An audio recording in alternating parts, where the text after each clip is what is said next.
to show, to cause to be visible. Jeremiah 33:3. Call unto me, and I will answer thee, and show thee great and mighty things which thou knowest not. Hey, welcome back once again, everybody. It's your girl, Jasmine. So today we're going to be talking about not going on what you see, but having faith and trusting God in what you do not see.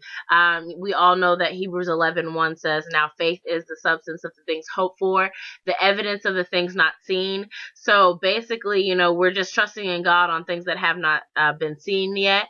And so, a while ago when I stepped out on faith, I did a lesson talking about how, I was sitting at this train stop, and it can be that, waiting for the train, you can either get on the train and head back, but we really don't want to, go backwards in life. We want to move forward, but sometimes it can be very scary to move forward because moving forward, we've never been there before. It can seem foggy. So, but when we're in the place that we're in, sometimes moving forward, by the things in which we see in the natural, can make us kind of not really want to move forward because we're looking at it in the natural instead of looking at it with faithful eyes, the way that God, or spiritual eyes, the way that God would want us to see things instead of, the way that God is going to have them.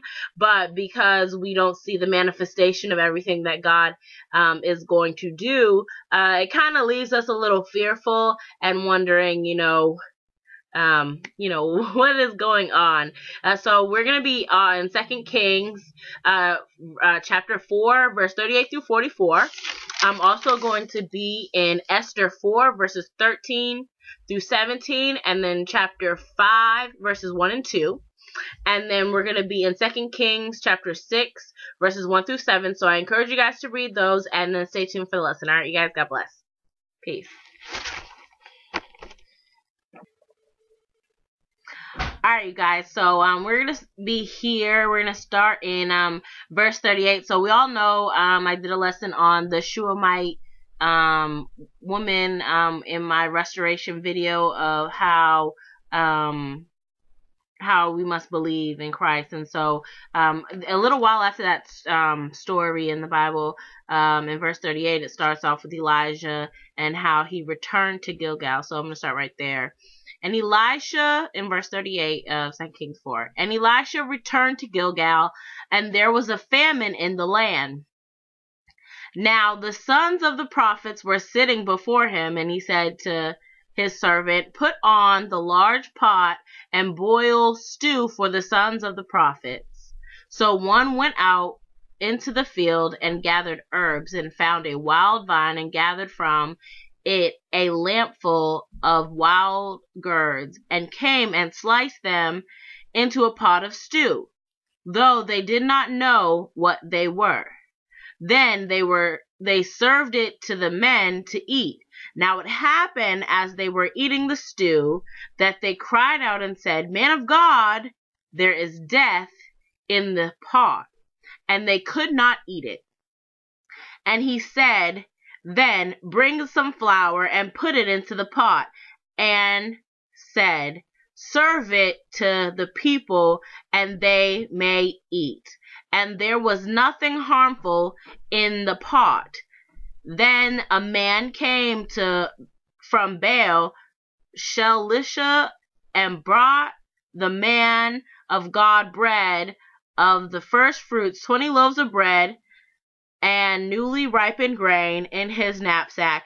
And he said, give it to the people, and they may eat. But his servant said, what shall I set this before 100 men? And he said again, give it to the people, that they may eat, for thus saith the Lord, they shall eat and have some left over.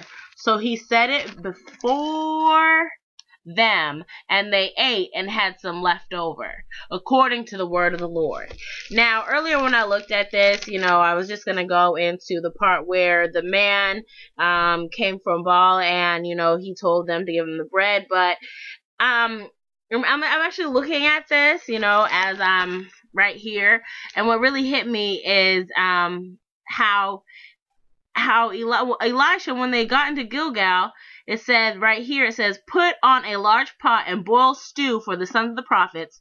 So one went out into the field and gathered herbs and found a wild vine and gathered from it a lapful of wild gourds and came and sliced them into the pot of stew, though they did not know what they were. So here they were in the natural, looking at, these gourds, and they were in the field, and they gathered them up, thinking that they were right to eat. They're thinking that they were okay to eat in the natural. Sometimes when we're in life in the natural, some things that we have in life are not okay for us. Even though we look in the natural, they're not okay. If they're not okay for us. But here, they didn't know that it wasn't okay for them. They just thought that it was okay to eat. It looks good from the outside, but not everything that looks good that we see from the outside is good, because as we see, it says that in verse 40, then they served it to the men to eat, and it happened as they were eating the stew that they cried out and said, Man of God, there is death in this pot. So from the outside, they looked good and healthy to eat, but on the inside, it was not good. Maybe we're in a place in our life where we think that it's something that is good for us, but really, it's not really good for us. So see, he was a man of God, and here he was serving something good to the people, but what he was really serving to the people wasn't good for them. And so it says, man of God, there is death in this pot. And so what he did was, in an act of faith, Elisha put the flour into the pot and then served it to people that they may eat, that there was nothing harmful in the pot. So he did an action of faith, so that what he was serving to the people was no longer harmful to them. Sometimes in life, we can think that the things that we're doing in life is good for people, and honestly, our actions aren't really good for people. But, sometimes it takes that action of faith to get on track to where it is that we're really supposed to go, because if we're not in the, having the right, like here they are, if they ate that, they would have died. But, once he put the flour in it, he took that action of faith, that step of faith, he was able to make sure that, his people had something that was safe for them to eat. Sometimes it can be, if our leaders are not in the right place of where it is that they need to be, that, they are going to be leading sheep. And sometimes we can be leading the sheep astray because we, as leaders, are not doing the right things in which it is that we need to do. But once we take that action and step of faith in which it is that God has called us to do, we can be leading and directing people in the right direction and where it is that they need to be. So what they're taking in is good enough for them, is good enough for their spirit, because we don't want to be feeding people things in their life that are not good for their spirit, because we every single action that we make in our lives affects other people in a type of way. And we don't, a lot of the time we don't realize how our actions are affecting other people. I remember when I used to live out in the world, one of the things that I used to say all the time is I thought my actions were right. I thought there was nothing wrong with me. This is what life had taught me, and I was leading a lot of people astray. I was leading a lot of people down corrupt roads, but once I took that leap of faith and started trusting in Jesus Christ, I was able to start, changing my life so that I could start directing people down to a path that would not be poisonous and harmful to themselves. So I'm going to put, but I, until I started to see, that what I was doing, and what, it looked, the sinful life, it looked good. It looked good. It was pleasing to the eye, just like when you look at Eve. Eve, she saw that the food was good, the fruit was good for food, and then she ate of it, and then she gave it to Adam, and she took the whole world. They took the whole world down with them because it was pleasing to the eye. It was on what they saw. Not everything that we see is good, but when you finally take that step of faith and you give your life to Jesus Christ, you start walking, in the direction of which it is that Christ would want you to be in, and you're able to guide other people in faith in that right direction in which it is that Christ would have you. So I'm going to put up the first few questions, and then we're going to carry on. All right, you guys? Peace. Has there been something in your life in which you couldn't see that has been very hazardous to someone around you? Have you been feeding it to them without knowing it would hurt them? What is that thing? When you found Christ, how did your influence of those you once affected negatively change? How positive has your change been? All right, so we're going to continue on, and we're going to go to 42. So basically this man comes, and it says that he brought bread of the first fruits and 20 loaves of barley bread and newly ripened grain in his knapsack, and he said, "Give it to the people, and they may eat." But his servant said, "What shall I set this before 100 men?" So basically what he was seeing what the man brought, and he was kind of unthankful, not grateful for what he saw. He was just like, what? Shall I set this before 100 men? Kind of confused, because sometimes what we see in the natural is, man, this is not going to be enough. There is no way this is going to be enough. Like, give me a break, How am I going to set this before 100 men? This is not enough. And then it says, and he said again, "Give it to the people, that they may eat, for thus saith the Lord." So the Lord knew that it was going to be enough. They just, in the physical, could not see what it was that God wanted to do, spiritually. And so it says, "They shall eat and have some leftovers." So God was going to provide them leftovers for them. And they ate and had some leftovers according to the word of the Lord. We see this again. A lot of people hear this similar kind of story in similar scriptures when it comes to Matthew 14, when Jesus we're about to feed the feeding of the 5,000. If you in chapter 14 of Matthew, and in verse 13, "When Jesus heard, he had departed from there by boat and a deserted place by himself. But when the multitudes heard it, they followed him on foot from the cities. And when Jesus went out, he saw a great multitude, and he was moved with compassion for them." So Christ had compassion for them, and he healed their sick.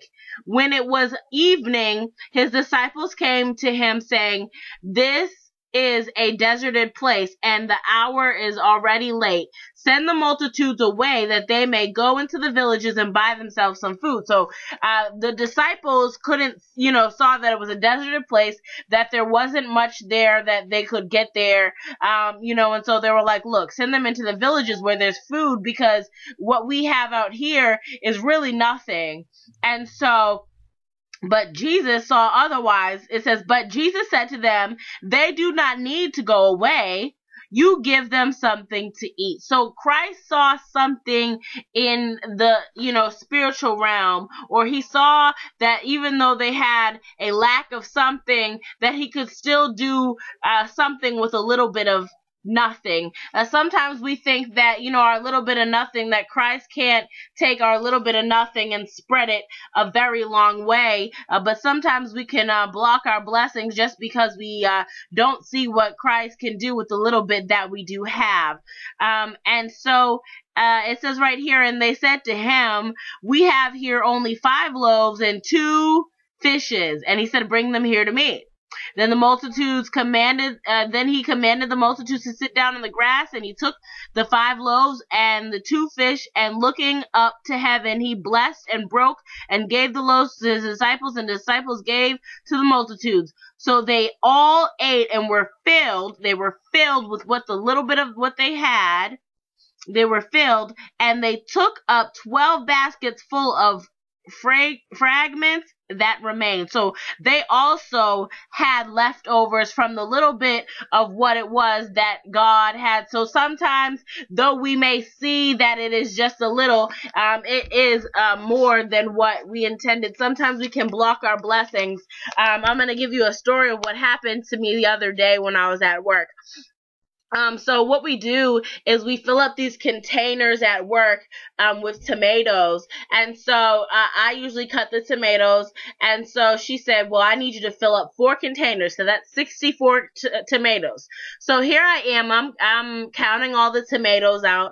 And I'm counting the tomatoes out. And I'm like, okay, I only have 36 tomatoes. You know, I can't fill up 4 camisoles with 36 tomatoes. So I'm like, okay, you know, thinking in my head, you know, that, you know, you don't count your blessings before, you know, you actually have what it is that you need. And so in the physical, you know, all I saw was that I had 36 tomatoes. So I told my boss, and she said, well, it's okay.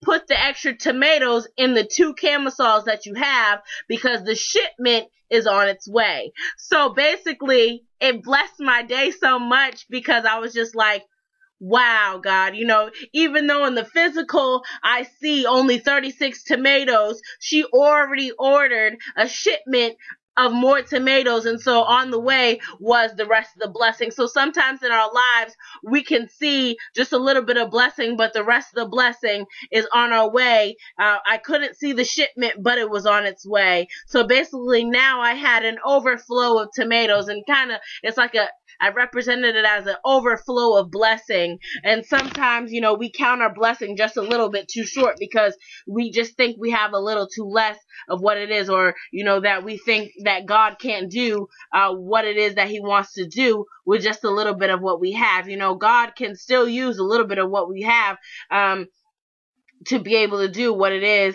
that he wants to do. I tell this other story all the time. I was in college, and all my friends, we all got together and we used to play Uno and Taboo at nighttime on Fridays and Saturdays. And so I was going to make some spaghetti, but I only had 1 thing of meat, probably an onion, I think maybe a green pepper, or maybe mushrooms, and I had 1 pack of noodles. And I made that, and I kid you not, there was probably about, you know, anywhere from 15, 20 college students in a room.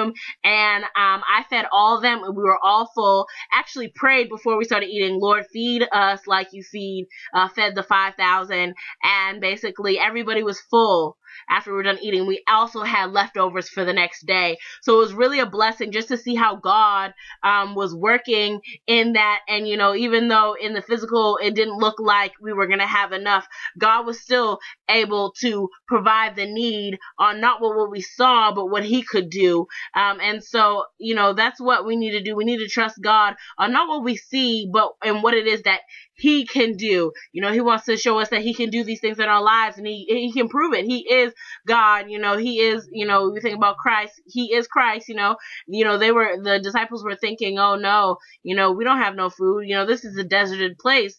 This is a place of, you know, of lack. You know, there's not much here. So we're going to send them back to the villages. But no, Christ was like, look, take the little of what you have, and I'm going to use it to do great things. And we need to just trust Christ. You know, I talked about freely giving, freely receiving. And I talked about the woman with the 2 mites, and how, you know, when they were giving, you know, there's a lot of people who are giving great amounts, and, you know, they were just, oh, this is what I'm giving, this is what I'm giving. But this one woman had a lack of, a less of something, and she still gave, you know, and God was able, you know, Christ was able to do with a little bit of what she had to give. And, you know, a lot of times we think, okay, well, Christ can't do with the little bit that I have, but yes, he can, you know. You know, I've seen him do so many things in my life with just a little bit that I've had, and just been able to bless so many people, you know, with just a little bit. So I am going to put up the next few questions, and then I'm going to carry on. You guys, peace. Does what you have look too small for the Lord to use to do something big with? Are you looking at your situation with spiritual eyes or by what's in front of you? Okay, you guys, so we know that, we talked about how, sometimes, what we see is not always what it is. We think about the children of Israel when they went into the promised land to spy out the land, and they came back and they said that there were giants in the land and that they looked like grasshoppers they said we look like grasshoppers in our own sight. So basically to themselves they look like grasshoppers. So they were afraid of the giants in the land because of how they saw themselves. And so they could not move forward in where it was that God had called them to be because of how they saw themselves. And so the other children of Israel, after those first children of the first group of children of Israel, after they had died off in the wilderness, Joshua and Caleb were able to move their children into the promised land, but they had to see themselves, not as themselves, but they had to see themselves with the strength of God, in God's, the way that God sees them. So we're going to continue on in Esther 4, verse 13 through 17. And it says, "And Mordecai told them to answer Esther, 'Do not think in your own heart that you will escape the king's palace any more than all the other Jews.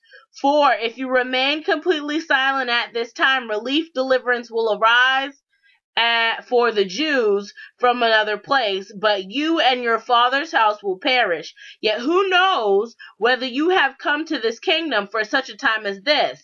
Then Esther told them to reply to Mordecai, 'Go gather all the Jews who are present in Shushan and fast for me, neither eat nor drink for 3 days, night or day. My maids and I will fast likewise, and so I will go to the king, which is against the law, and if I perish, I perish.' So Mordecai went his way and did according to all Esther commanded him." We continue in chapter 5, verse 1.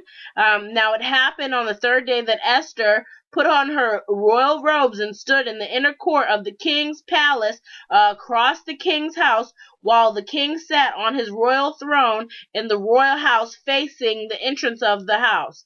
And it was when the king saw Queen Esther standing in the court that she found favor in his sight. And the king held out to Esther the golden scepter that was in his hands."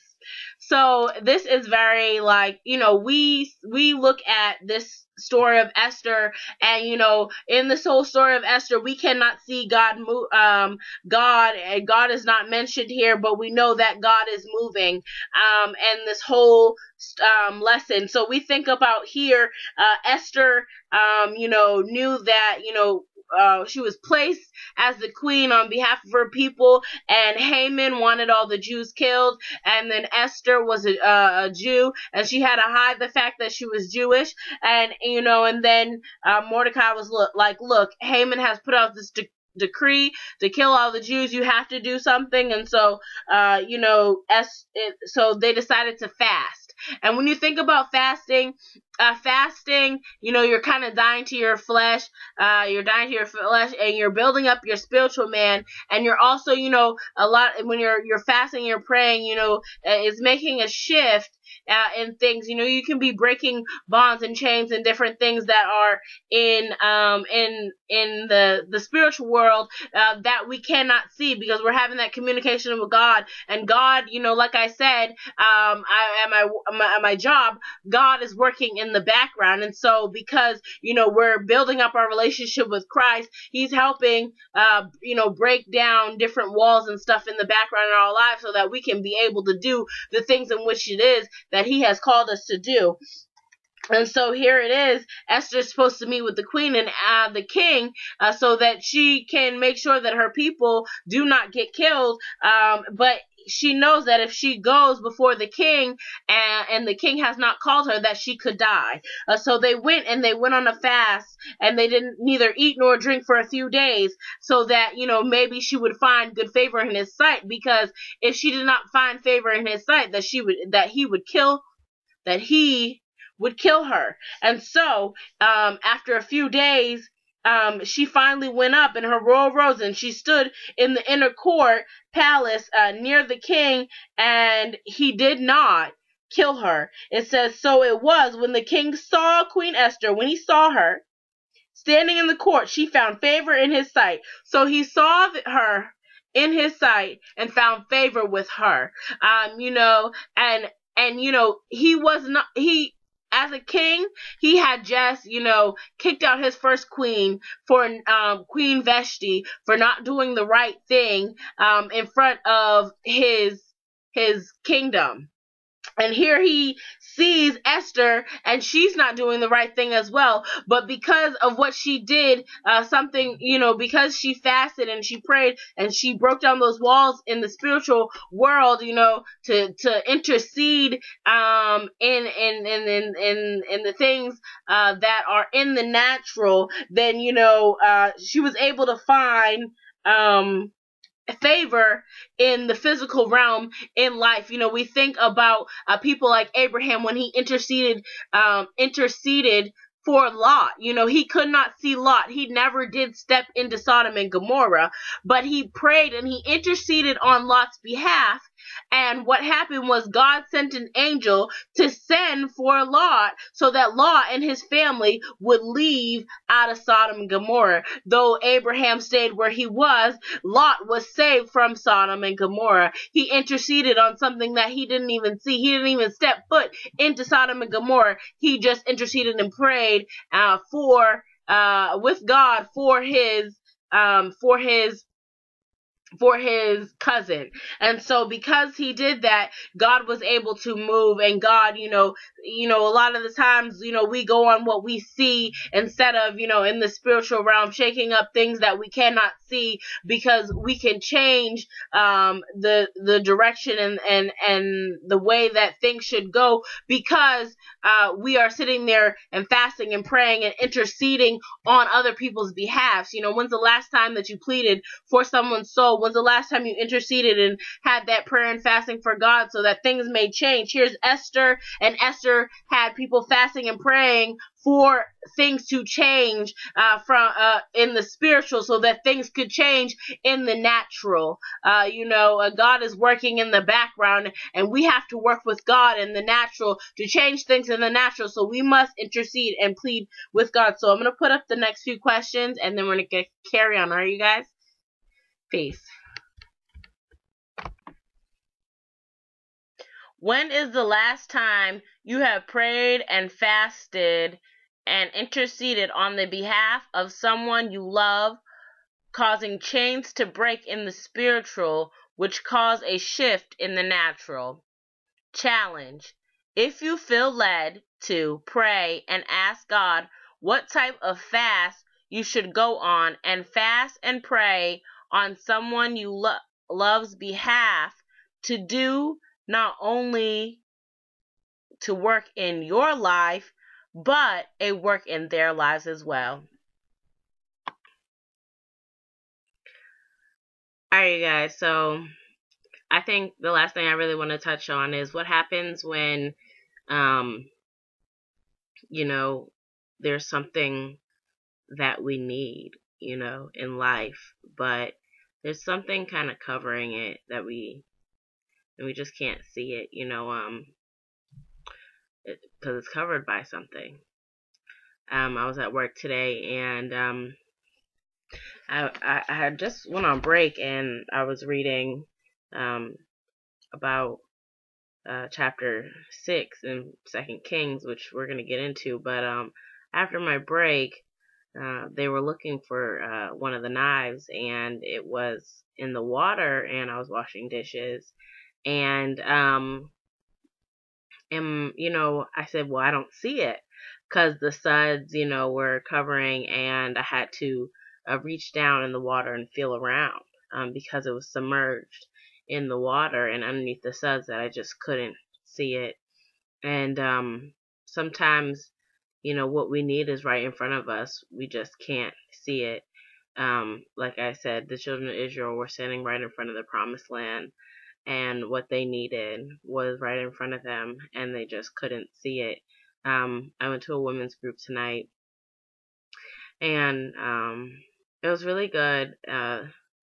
What really hit me was that they said, the person in your life, uh, one of the women who was doing the study said that the person in front of you could be doing some things in your life, but they're causing death to you, meaning you're dying to your own self, and which you really need it because of something of importance, but it may be bringing life to, and you may be bringing life to the opposite person, whoever is bringing death to you.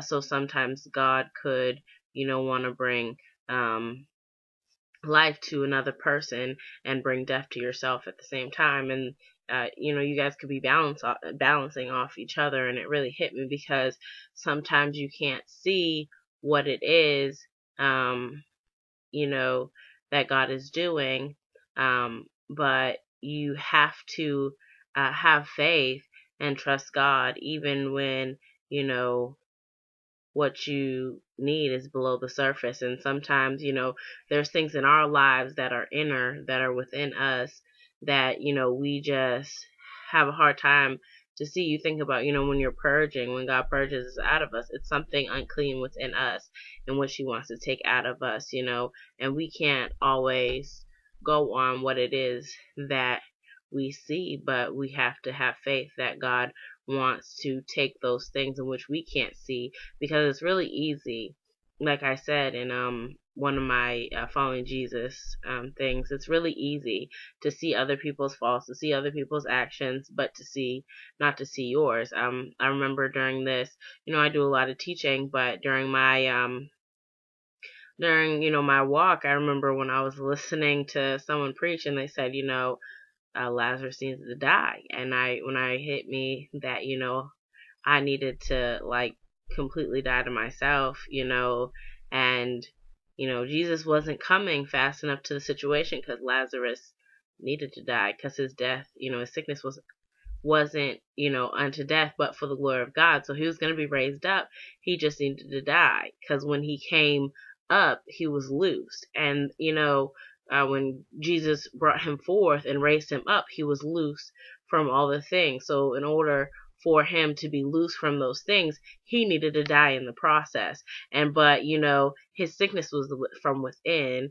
Sicknesses usually are from within. Our struggles are like inner struggles, inner, different things. And so God, and so here we are, we're kind of in 2 Kings chapter 6, and it says, the son of the prophet said to Elisha, see now, the place where we dwell with you is too small for us.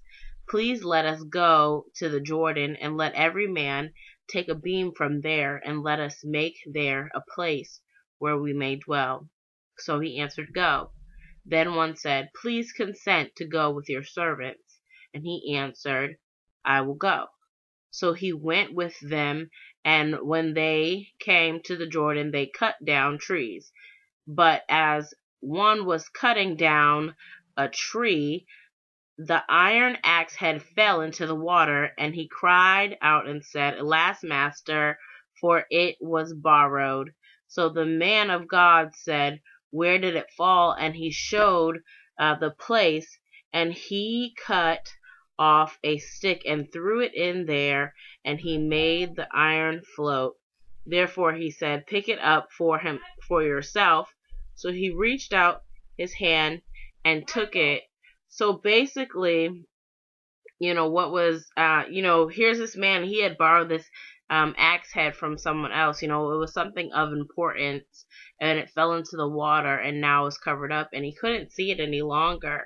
But, even, there's times in our life where, there's things of importance in our life that we have In this case, this was somebody else's that was important, but, it fell in the water. And sometimes there's things in us that are very important in which, we need to bring to the surface in our life, but yet, we keep it submerged underneath the water. We keep it submerged, covered up. But, right here, this man knew.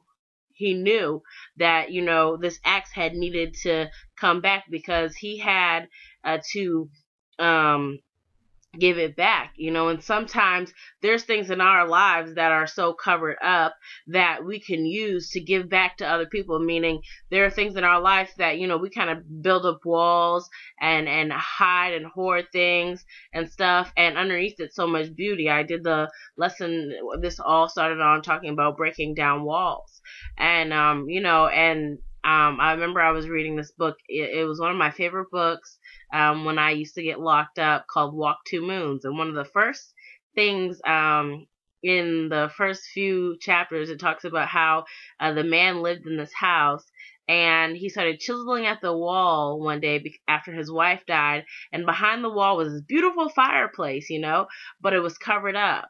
But all he could see at first was the wall, and sometimes what we can see doesn't look of any importance, but behind it is something beautiful. And so here's, this man, you wouldn't have thought that this axe head was of any importance, if it was his,